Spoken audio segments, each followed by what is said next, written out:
ভাই, ধনী হওয়ার আমল এবং দোয়া এটা জানার আগেই ঠিক করতে হবে ধনী হওয়া কাকে বল। ধনী হওয়া, আমি কিন্তু দোয়া শিখাই দেবো, কিন্তু আমি কথা ঘুরাচ্ছি না, কিন্তু আপনারা মনে করেন যে হুজুর মনে মানে পাশ কেটে যাচ্ছে, না না, আমি দোয়া কিন্তু বলবো, আমার বলবো ইনশাআল্লাহ। কিন্তু তার আগে জানতে হবে ধনী হওয়া কাকে বল। একজন গ্রামের মানুষ, তার কাছে শহরে বাসা ভাড়া নিয়ে থাকা, 20-25 হাজার টাকা বেতন একটা চাকরি পাওয়া, এটাই ধনী হওয়া, তাই না? আবার যে শহরে থাকে 20-25 টাকা বেতন পায় বা 30,000 টাকা বেতন পায়, 15 বাসা নিয়ে থাকতে পারে, তার কাছে ধনী হওয়ার ডেফিনেশন কি?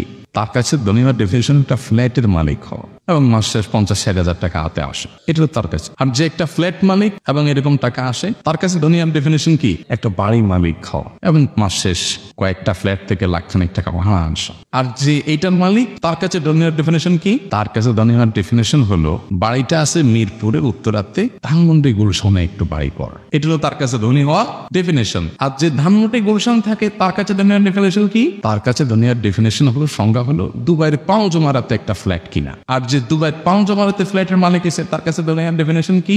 তার কাছে ধনী হওয়ার ডেফিনেশন হলো চাঁদে নাকি ফ্ল্যাট দিয়ে তিনি হচ্ছে, ওখানে টাকা জমা দিতে পারা, এটা হলো তার কাছে কি? ধনী হওয়ার ডেফিনেশন। তাইলে জিনিসটা কি দাঁড়াইলো? আসলে সবাই ধনী, আসলে সবাই ধনী। প্রত্যেকে তার উপরের দিকে তাকাইলে মনে হয় আমি কি গরিব, আবার নিচের দিকে তাকাইলে মনে হয় আমি ধনী। তাহলে এটা আসলে দৃষ্টিভঙ্গির ব্যাপার, এটা দোয়ার ব্যাপার না। এটা কিসের ব্যাপার? দৃষ্টিভঙ্গির ব্যাপার। আপনাকে আল্লাহ তাআলা 2টা শার্ট দিয়েছে, আপনি মাত্র 2টা শার্ট, একটা দুই আসুকে আর একটা গায়ে দেয়, আপনি দেখলেন আরে 10টা শার্ট। তাহলে ধনী হওয়ার সংজ্ঞা হলো 10টা শার্টের মালিক হওয়া। আল্লাহ হুজুর একটা আমল শিখিয়ে দেন যে দোয়া করলে আমার 10টা শার্ট হয়ে যাবে। এবার আমি দিলাম আপনাকে একটা দোয়া শিখিয়ে, আপনি দোয়া পড়ে 10টা শার্টের মালিক হয়ে গেছেন, ধনী হয়ে গেছেন। এখানে ধনী হন নাই, কারণ ওই যে দোয়া পড়ে পড়ে পড়ে পড়ে পড়ে পড়ে কষ্ট করে পড়ে 10টা শার্টের মালিক যেদিন হবে না, ওই দিন আরেকজনের সাথে পরিচয় হবে, তার 50টা আছে। কয়টা আছে? তার 50টা। এবার ওইটা দেখার পর আবার এসে নেব, হুজুর দোয়া তো আরেকটা লাগবে, এখন শার্ট কয়টা আল্লাহ দেখছি?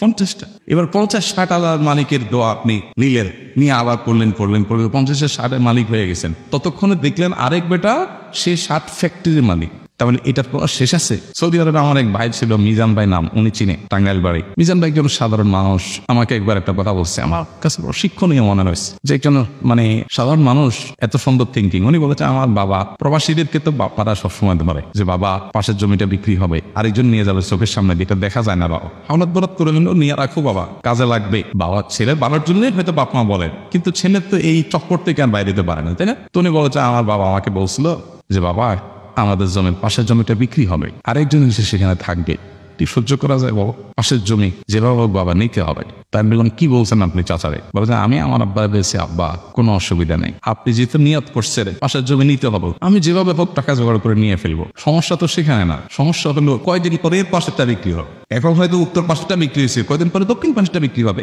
আবার কয়দিন পরে পূর্ব পাশেরটা বিক্রি হবে, আবার কয়দিন পরে পশ্চিম পাশেরটা বিক্রি হবে, আবার যেটা কিনছি ওইটার পাশেরটা বিক্রি হবে। আমি কত দূর এইভাবে যেতে থাক, এটা তো একটা লিমিটেশন থাকা উচিত না? এই ঘটনাটা আপনাদেরকে কেন শোনাইছি জানেন? এটা শোনাইছে শুধু এটা বোঝার জন্য যে আমরা আসলে সবাই ধরুন, আমরা কেউ আসলে গরিব, এটা মনের ব্যাপার, এটা মানসিকতার ব্যাপার। এই জন্য নবী করিম সাল্লাল্লাহু আলাইহি ওয়াসাল্লাম একটা হাদিস আছে, স্বর্ণ নদী লেখার মতো হাদিস। স্বর্ণ কয় লেখার কি সেটা? লাইসাল গিনা বিকাসরাতিল আরদ ওয়ালাকিন্নাল গিনা গিনান নাফস।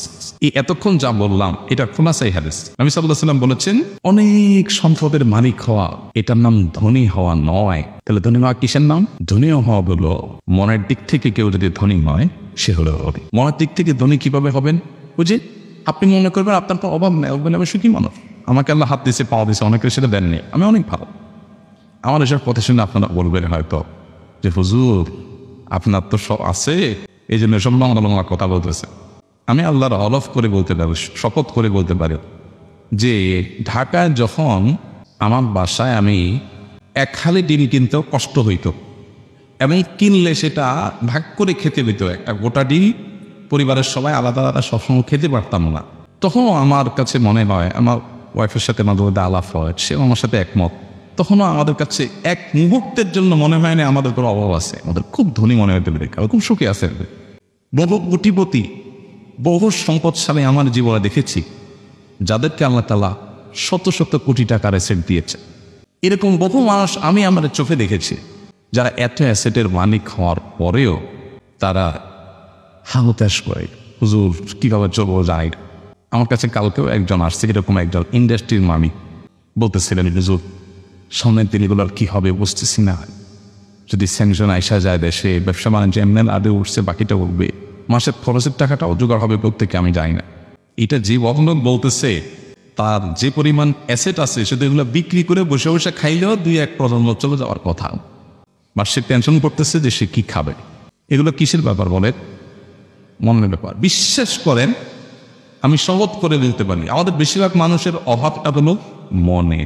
অভাবটা কোথায়? মনে। আপনি কেন নিজেকে গরিব মনে করতেছেন? ওর বাড়ি গাড়ি আছে দিকে অনেক সুখী মনে হয়, অনেক বড় লোক মনে হয়, অবচেয়ে আপনি অনেক সুখী আছেন। আলহামদুলিল্লাহ, শুকরিয়া আদায় করেন। শুকরিয়া আদায় করলে কি হয় জানেন? শুকরিয়া আদায় করলে মানুষ সুখী হয়। যা হয়েছে আলহামদুলিল্লাহ। আর যখন বলবেন না নাই না খাই খাই, তখন যা হবে তারপর আরো কি থাকবে? দুঃখ থাকবে। এই জন্য আমি সবসময় একটা কথা বলি, 6 তলা পারমিশন পাইছেন বাড়ির, 6 তলা করা শেষ, এরপর রড বাইর করে ফিরে দিচ্ছে সাদে আছে না নাই? কেন বাইর করছে? না না, আর তো পারমিশন পাবে না, পারমিশন তো শেষ, 6 তলা রড বাইর করে রাখছে কেন? একটু কখনো টাকা পয়সা জোগাড় করতে পারলে একটু ওয়াল করে উপরে একটা টিন দিয়ে ওঠা একটু ভাড়া দিবে। বুঝতে পারছেন? তাহলে এই লোকটা কি অভাবী নাকি ধনী? অভাবী না? তা অভাব আছে না? এখন টাকা নাই হইলে জোগাড় করে দিবে। তাহলে গরিব মানুষ মূলত টান আছে, তাই না? গরিব মানুষ কম। গরিব মানে কি? গরিব শব্দটা আরবি, এর মানে কম। তা কম আছে এখন। আরেকজন কুড়ে ঘরে আছে, হয়তো ভাড়া ঘরে আছে, হয়তো বস্তিতে আছে, মাগার ইনকাম করে আয়সা বাজার থেকে ডাল আলু ভর্তা জোগাড় করে আয়না খায়া তাকে টান দিয়া ঘুম দিয়েছে গিট গেটে গেটে। এই লোকটা রড বাইক করার টেনশনও নাই, আর কিছু বাড়ার টেনশনও নাই। এই লোকটা হলো প্রকৃত অর্থে ধনী। এই কথাগুলো আপনাদের কাছে হয়তো একটু, বিশেষ করে বেকার যুবকরা এসব ওয়াশিং মেজাজটা অনেক গরম হয় যে হুজুর আমল চাইছি আপনার কাছে এতগুলা কথা শুনে দিলেন আপনি। দেখেন, আমি আবারও বলি, আল্লাহ তাআলাকে সাক্ষী রেখে বলি, যখন আমার বাচ্চাদেরকে ঈদ উপলক্ষে 2টা জামা কিনে দেওয়ার মতো ক্ষমতা বা একটা জামা কিনে দেওয়ার মতো আর্থিক ক্ষমতাও ছিল না, কোনো ওই দিতে পারছি, কোনো ওই পারেনি, আমি শপথ করে বলতে পারি আমার এক মুহূর্তের জন্য মনে হয় না যে আমি গরিব মানুষ বা আমার নাই। আমি নিজে মানসিকভাবে খুব হ্যাপি এবং খুব প্রফুল্ল এবং খুশি ছিলাম আলহামদুলিল্লাহ। আপনি যদি সুখী হতে চান, ধনী হতে চান, আপনি যে অবস্থা আছেন আলহামদুলিল্লাহ বলতে শিখেন। উপরের দিকে আল্লাহ নিয়ে নেবেন, না নেই নাই, আমি যে অবস্থা আছেন শুকরিয়া আদায় করবো, আমি প্রকৃত সুখী হবেন আশায়। এই জন্য ভাইরা, নবী করিম সাল্লাল্লাহু আলাইহি সাল্লামের এরকম কোনো দোয়া আমি জানি না যে দোয়া তিনি বলেছেন, আল্লাহুম্মা ইন্নী আসআলুকা কাসরাতাল আমওয়ালি ওয়াল আরাদি ওয়াল ফুলুস। আল্লাহ, তোমার কাছে অনেক পয়সা, অনেক টাকা, অনেক জমি জমা চাই, এরকম কোনো দোয়া আমার জানা নেই। তাহলে কি আছে? নবী সাল্লাল্লাহু আলাইহি ওয়াসাল্লাম আমাদের কাছে দোয়া করতেন, আল্লাহুম্মা ইন্নী আসআলুকাল আফিয়া ফিদ দুনিয়া ওয়াল আখিরাহ। আল্লাহ আপনার কাছে সুখ চাই। কি চাই? শান্তি চাই, প্রশান্তি চাই, সুস্থতা চাই। এটা ছিল তার দোয়া। এখন আপনার কি সুখ দরকার না দুনিয়া দরকার? বুঝে শুনে বলতেছেন? তাহলে তা আরেক বিপদে পড়বে। আসেন এবার বিপদে যাই। আমি বিভিন্ন সময় বলি, 2টা অপশন যদি আল্লাহ তাআলা দেয় এখন, যে একটা ব্লাঙ্ক চেক দেওয়া হবে তোমাকে, ব্লাঙ্ক চেক, সিগনেচার করা খালি চেক, ফিগার তুমি বসায় নিবা, 10 কোটি, 20 কোটি, 50 কোটি, 100 কোটি, যা মনে চায় ফিগার তুমি বসায় নেবে, এবং এটা দিয়ে তুমি গাড়ি, বাড়ি, ফ্যাক্টরি বহুত কিছু করতে পারবে। তবে এগুলো করার পর তুমি সুখে থাকবা নাকি কোনো ক্যান্সার হয়ে ধরা পড়বে, না কোনো সমস্যা হবে, সেটা বলা যাচ্ছে না। হইতে পারে, নাও নিতে পারে। এটা একদিকে। আরেকদিকে রাখা আছে তোমার জন্য একটা কুড়ের ঘর, একটু বাতাস আসলেই পানি পড়ে, আর একটা ভাঙাচোরা রিক্সা, কিছু উপার্জন করে কোনো রকম ডাল ভাত খেয়ে বাঁচতে পারবা। গোস্ত সবসময় কিনার টাকা হবে না, বাট সুখী থাকা নিশ্চিত। এই 2টা অপশন যদি আপনাকে দেওয়া হয়, বুকে হাত দিয়ে বলতে কোনটা নেবে? কবি এখন নীরব হয়ে গেছে। কবি এতক্ষণ জোরে জোরে বলতেছিল, সুখ চাই, টাকা চাই না, ধনী হওয়ার দোয়া দরকার নাই হুজুর, সুখী হওয়ার দোয়া শিখাই দেন। এটা এতক্ষণ কবি বলতেছিলেন। এখন কবি বলতেছেন, না আমি কিছু বলতে চাই না।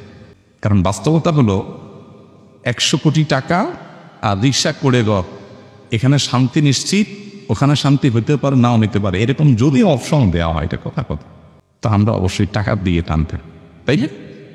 আমরা চিন্তা করি যে ঠিক আছে, সুখের মালিক আল্লাহ তাআলা, কিন্তু ভাই আর না। হাসান বসরি রাহমাতুল্লাহ সম্ভবত বলছিলেন, কোরআনে আল্লাহ তাআলা বহু জায়গায় ওয়াদা করেছেন, বহু জায়গায় আল্লাহ তাআলা ওয়াদা করেছেন যে আল্লাহ তাআলা মানুষের রিজিকের দায়িত্ব নিয়েছে, কিন্তু শয়তান আল্লাহ তাআলা সে সম্পর্কে কোরআনে বলেছেন, আশ-শাইতানু ইয়াইদুকুমুল ফাকরা, শয়তান তোমাদেরকে দারিদ্র্যের ভয় দেখা। শয়তানের একবার ভয় দেখানোর প্রতি এত বিশ্বাস যে আল্লাহ তাআলা এতবার বলেছেন তোমাদের রিজিকের দায়িত্ব আমি নিলাম, আমাদের সেই বিশ্বাস হয়নি। ধনী হওয়ার জন্য আলাদা দোয়া না, বরং আল্লাহর কাছে সুখী হওয়ার জন্য দোয়া করবেন। আল্লাহুম্মা ইন্নী আসআলুকাল আফওয়া ওয়াল আফিয়াতা ফিদ দুনিয়া ওয়াল আখিরাহ। আমাদের সকাল সন্ধ্যার যে দোয়া বইটা আছে, ওখানে এরকম কয়েকটা দোয়া আছে যেখানে আল্লাহর কাছে প্রশান্তি, সুখ চাওয়া হয়েছে। আল্লাহ তাআলা আমাদের সবাইকে সুখী হওয়ার তৌফিক দান করুন। সেই সাথে সম্পদশালী হওয়ার জন্য আপনি চেষ্টা করেন, সিরিয়াসনেসের সাথে কাজ করেন। এই দোয়া চাওয়া পাবলিকের বেশিরভাগ আমি দেখছি অলস, বুঝেন নাই? এই লোকটারা এখন নিয়ে আসেন যে প্রশ্ন করছে, আইনে আমি একটা দোকানে চাকরি দিই, ভাই কাজ করেন, সকাল থেকে সন্ধ্যা পর্যন্ত ডিউটি করেন, 2 দিন বেশি 3 দিন করে বলবে ভাই এটা কি সম্ভব, পারা যাক, তো দোয়া দায়ী শিখে দেন না। বুঝেন নাই? পোলাপান যেগুলো ফাঁকিবাজ, পড়ালেখা করবে না, ওইগুলা পরীক্ষার আগেতে যাবে, হুজুর কলমটা পড়ে দেন, আগের দিন বসে বসে মোবাইল টিপসি, এখন আপনি কলমে ফুদিয়ে দেন, আমি লিখে যেতে যাব। হাসির জিনিস না ও যুবক, এটা ইসলাম না। ইন্নাল্লাহা ইউহিব্বু ইযা আমিলা আহাদুকুম আমালান আন ইউতিকা। যে কাজ করবেন সিরিয়াসনেসের সাথে করবেন, আপনি আপনার কাজে সর্বোচ্চ আন্তরিক হবেন, প্রফেশনাল হবেন, পেশাদারিত্ব দেখাবেন, হালাল উপার্জন করা ইবাদত, আপনি সেই নিয়তে কাজ শুরু করবেন, আল্লাহ তাআলা আপনার জীবনে বরকত দিবেন ইনশাআল্লাহ। আজ যদি বরকত নাও দেয়, হাতে নিয়ে নিলেও না, বাঁচতেও না, আপনি যে চেষ্টা করছেন এই পুরাটাই আমল হিসাবে গণ্য হবে ইনশাআল্লাহ। আল্লাহ আমাদেরকে তৌফিক দান করুন।